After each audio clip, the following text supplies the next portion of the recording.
All right, so I just found out about Education Secretary Betsy Devos. You guys have to see this. There's a lot of really interesting videos of her being interviewed, media, 60 Minutes, Congress, something in Congress. But I just wasn't paying attention to the education secretary. I didn't know she was the new education secretary. But let me tell you, there's so many people in politicians and in the media that really hate this woman, it seems. But I just read a little bit and I was like, this woman sounds pretty good. And I just happened to stumble upon her because I was searching for some information about the Swiss education system, which I'm somewhat a fan of, and her name popped up. And I was like, okay, that sounds like, she seems pretty interesting. And yeah, before you know it, it figures if there's anyone who's just a little bit good, you better believe that these leftist, Marxist, fascist people, they will absolutely hate her and try to tear her apart. And not even, it's just ridiculous. Anyway, let's take one video. I found this one on CBS News. Let's have some audio. Education Secretary Betsy Devos continues to face criticism following her 60 Minutes interview. She discussed, among other things, school choice, funding and underperforming schools. Devos defended school choice policies, saying they have a positive impact. She also discussed her plans to roll back what she called, quote, federal government overreach in public education. Emma Howland-Bolton is an elementary school teacher in Detroit's public school system and joins us now to talk about this interview. Emma, first of all, thanks for what you do. And I want to actually begin our chat with a portion of what Secretary DeVos had to say to our Leslie Stahl, specifically her comments on school choice. Let's take a quick listen. Why take money away from that school that's not working to bring them up to a level where that school is working? Well, we should be funding and investing in students, not in school buildings, not in institutions, not in systems. And okay, but what about the kids who are back at the school it's not working? What about those kids? Well, in places where there is a lot of choice that's been introduced, Florida, for example, the studies show that when there's a large number of students that opt to go to a different school or different schools, the traditional public schools, actually, the results get better as well. All right, let's stop right there. So what they're talking about is they're talking about school choice. They're talking about vouchers. And the 60 Minutes interviewer is bringing up the point, what happens when parents decide to send their children to another school? What about the other children at the school that they just left? Doesn't that mean there'll be less resources there for those children? And I would say yes, because those children are no longer attending that school. That's the point. I mean, you get tuition for every student that attends the school. Now, if some other students come in and fill those spots, that's, I guess you could say that's substitution. But it just seems very strange that she's concerned about that. I mean, what happens? Okay, so the parents send the children to the new school. Well, what if some of those children leave that school and then they go to the old school? Isn't that hurting the other school? It's like it doesn't make any sense to me. It's like, just like she said, we need to be giving the money, investing in the students, not trying to maintain a school at any cost to the students. But you understand, I mean, the education system we have, for the most part, it's a gang, it's a mafia, it's it's funded through violence and coercion, and there's not much freedom or choice. Some of that will probably not change, in the short term. Even somewhat more reasonable countries like Switzerland, they have some minimum compulsory attendance, but that's going way beyond that. Is to not even give the people the freedom to choose what schools to go to. And one choice is, of course, using vouchers. Now, there are some legal issues that can come into play there, which have shown up in other interviews that Betsy's done. There's one that was in the Congress, which I might show some other time, where there's an issue of discrimination because one of the schools was not admitting homosexual and transsexual students, they said, in their policies. And the congressperson was asking, well, are you going to deny vouchers to that school because this is clearly a form of discrimination? And Betsy did not have a very good answer for that. I think the answer generally is, well, if that's a form of discrimination that's illegal under the law, that's generally an issue for the Justice Department to deal with, not the Education Department. But of course, they're saying these are federal dollars, and they kind of are because they're vouchers. The alternative is the tax credit program, which provides, so this is the education savings accounts, which you may have heard of before, which I think it's Arizona has some of that. But it's very limited. Very few states have it. And to the degree they have it, it's a very limited program. Very few students are given the freedom of education. And so with that, there's a legal distinction because in a sense the parents own the money at that point. It's no longer federal funding. It's at least not at that stage. So it's, a tax credit. What you choose to do with your tax credit is up to you.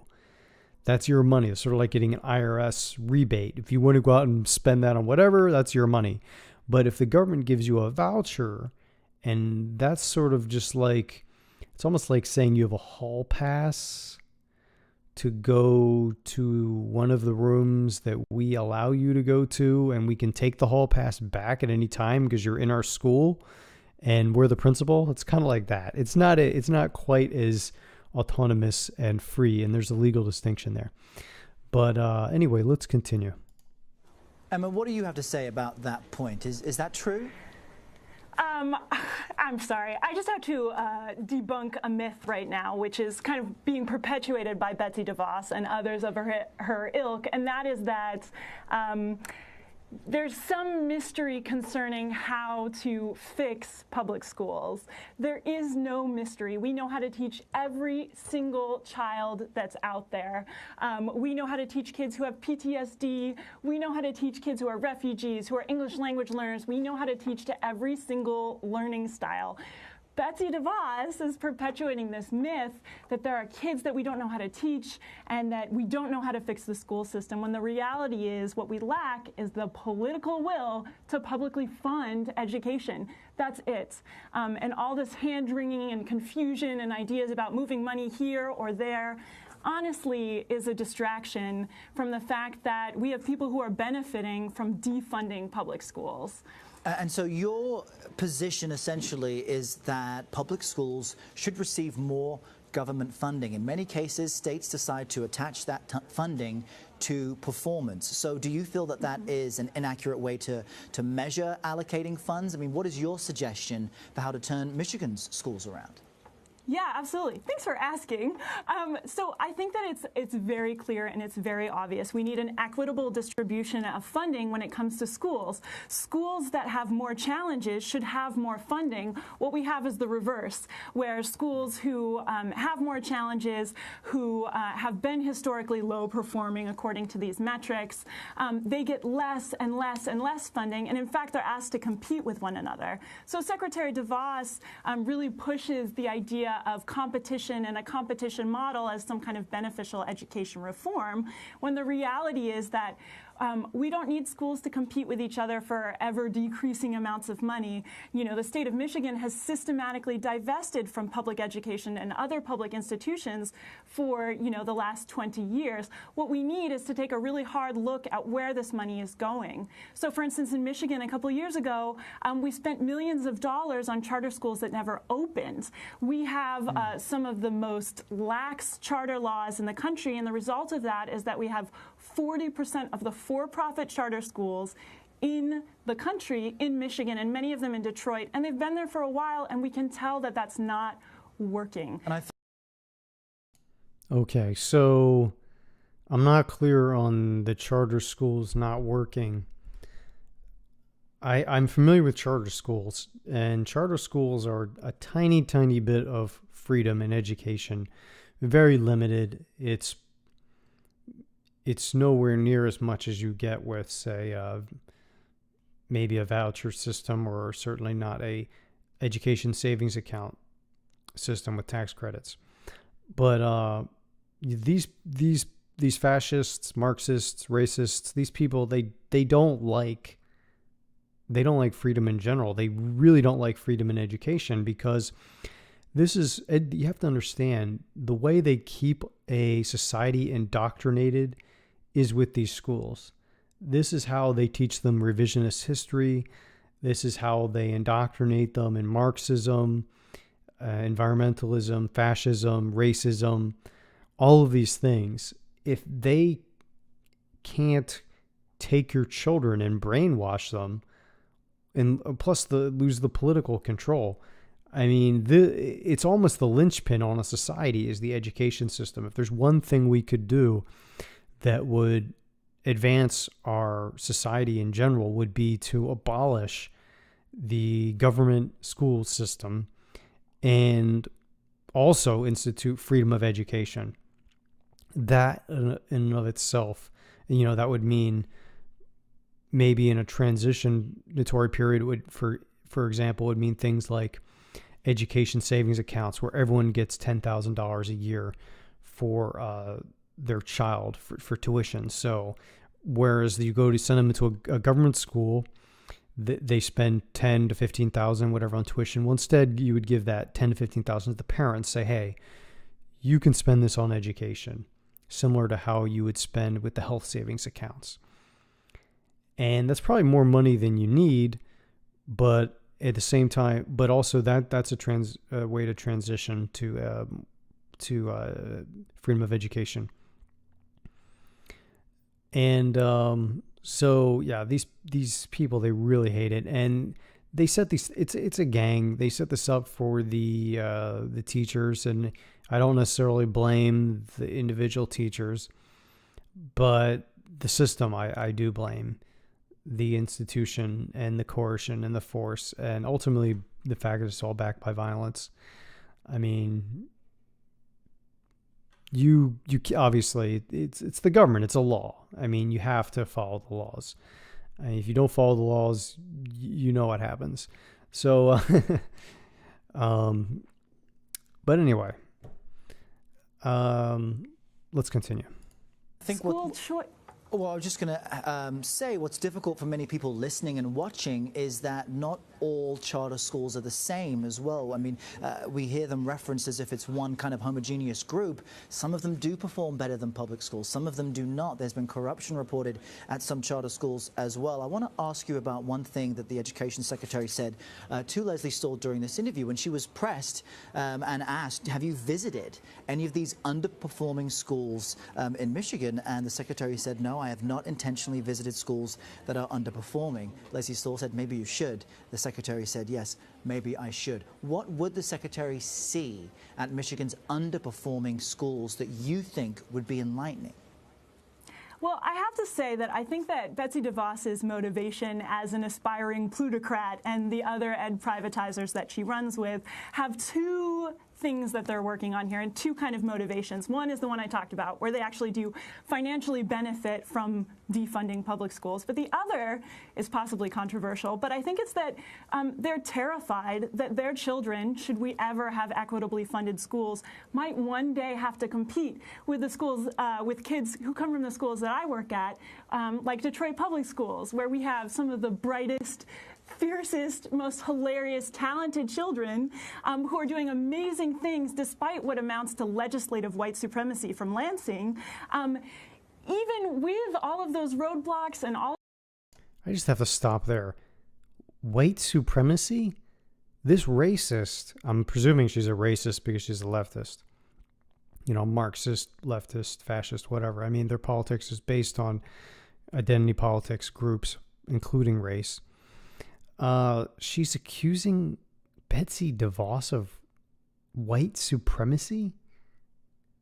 This is how delusional these people are. Anyone who doesn't subscribe to their racist ideology is a white supremacist or a Nazi. They have tapioca pudding for brains. But the other thing, I mean, she's not afraid that she can't compete with your schools that get your money by force, forcing people to pay for them at the point of a gun. Please, she wants competition. More importantly, she wants freedom. Parents should be able to choose what school they go to. I mean, our education system is so messed up.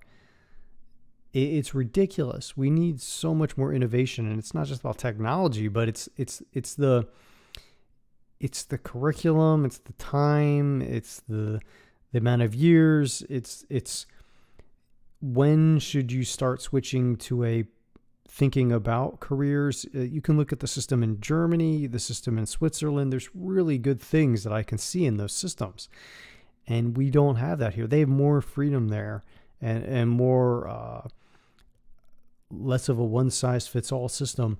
And for example, at our schools, I mean, they put everybody in the same school. It doesn't matter if you're mentally disabled, if you want to go to pursue an academic career or going through college with a college degree, or if you want to go commercial and maybe start an apprenticeship or something. They put everyone through the same K through 12. Whereas you might not be aware, in Germany and Switzerland, they have a gymnasium and different routes you can go. So personally, if I had to do it again, assuming we had a system that was, how can I say, favorable to those that went the non-academic route, I would have not gone the academic route. Because for me, 2 years of senior high doing college prep and then 4 or 5 years of undergrad, to me, that is just a waste of time, because it's part of credentialism, prestige, and it's not helping you develop skills you need to start your life as an adult.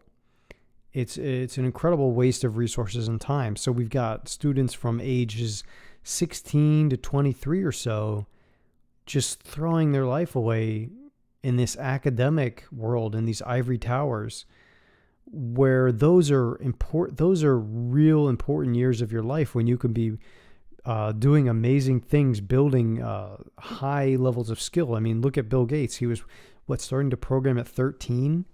That's when, at around 13, 14, 15, that's when you should be starting to encourage a student to pursue their interests. Start thinking about their career, or at least their interests. And don't make them do all of those subjects. Have something more customized. And also, certainly by the age of 16, that's when you want to be able to start an apprenticeship, or at the very least, some kind of professional education rather than a purely academic education, or maybe a hybrid program like they have in Switzerland. You're doing some, as we call it, vocational or professional hours, and then you're doing some in the business. And that's at 16. In the Amish, for example, they take their children out of school at age 14 and start them in an apprenticeship. And for some people, that might be the right age. Certainly, I think it's 16.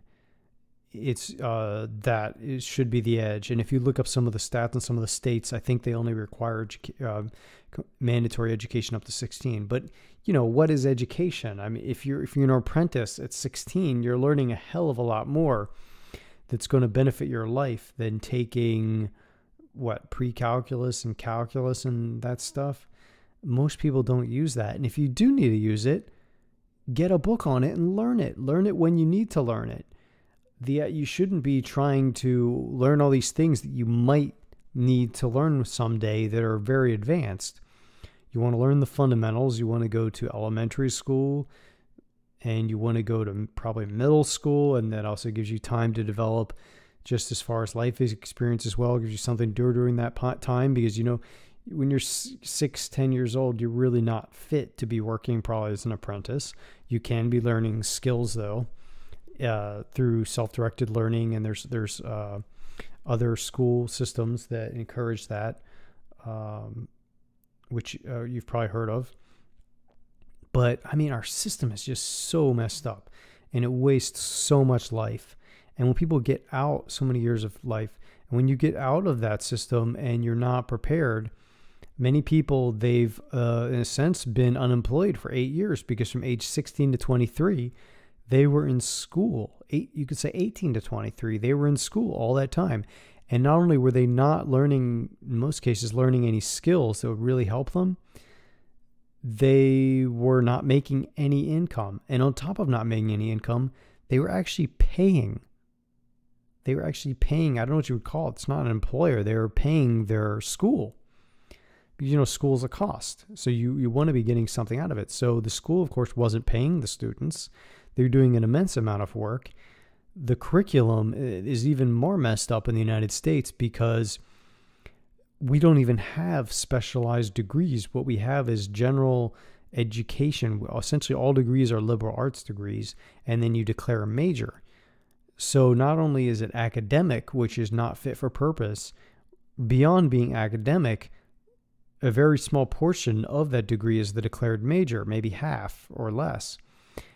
And both of those halves are probably not relevant to the jobs of today and tomorrow. I've watched some videos about Swiss partnerships, and that's precisely what they say. They're like, well, for those that want to have skills that they can use today and tomorrow, as opposed to just academic learning.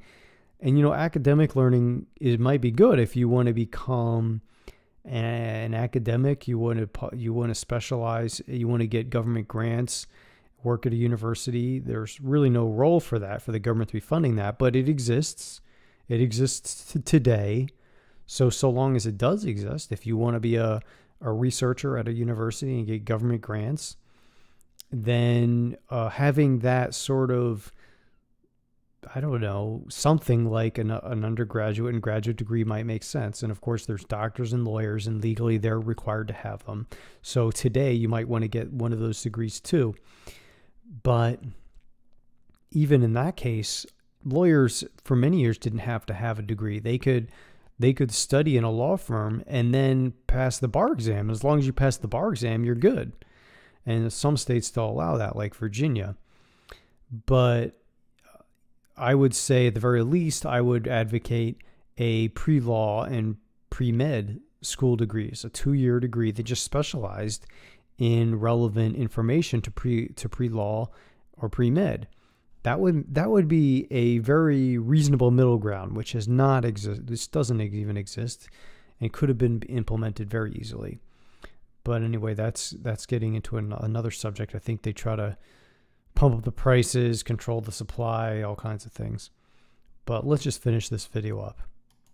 All of those barriers to their basic access to an education, they're still doing incredible things. And I think Betsy DeVos doesn't want to see that. She doesn't want to humanize the children whose futures she's stealing with these policies that ultimately don't just harm Black and brown and poor children, but also are going to harm all of America. Look, the government schools are horrible, generally speaking. Even the ones that are considered good, it's all relative. But the ones that are, my understanding, are the worst are those inner city schools, and that's where the poor people tend to live. They're getting the worst education.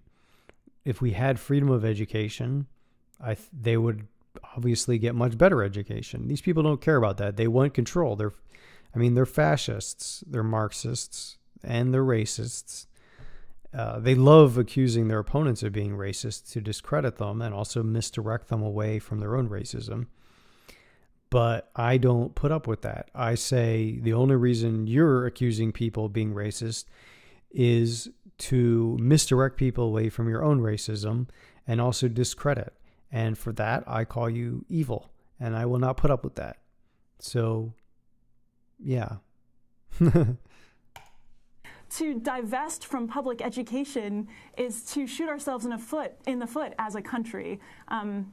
It just doesn't make any sense. Well, The single most important thing we could probably do is institute freedom of education.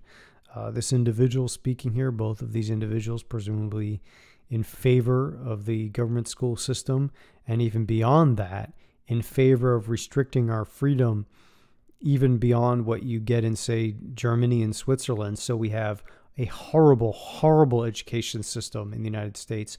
They're protecting unions, teachers unions that are very corrupt. Other countries, they have unions, but I'm not a super expert of that. I have watched documentaries on those. But what I saw, and I wish I could find this documentary again, they're not perverted to the extent that they are here. And it's really disgusting how they're used and how messed up our education system is. We obviously have very passionate views on this for obvious reasons, and whether there are public or private or charter school teachers out there, I thank you all for what you do, because boy, to be an elementary school teacher is something else. So Emma Holland Bolton, we appreciate your time today. Thanks a lot. Thank you. Okay, so that's finishing that one up. That was CBS News. But yeah, I'm going to do some more Betsy Devos videos because she's got some interesting stuff. All right.